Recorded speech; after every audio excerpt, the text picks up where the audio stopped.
Are you still using regular abrasive grinding discs?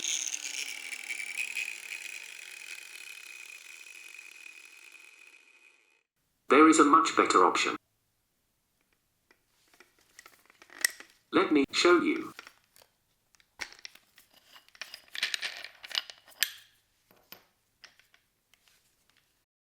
Look at this. Slotted, see-through grinding disc. Forget about regular ones.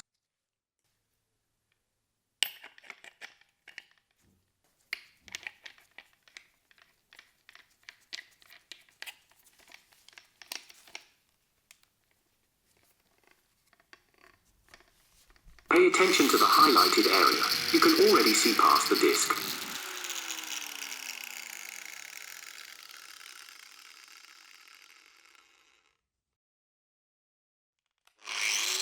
Main benefit is that this shape of disc creates a see-through area while spinning, and you can directly see the workpiece.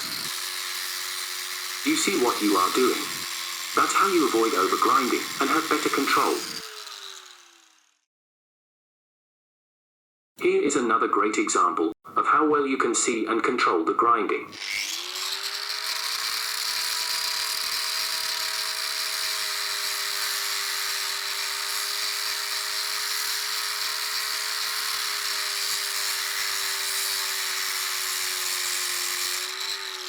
If you want to learn more about tools, the next video is for you.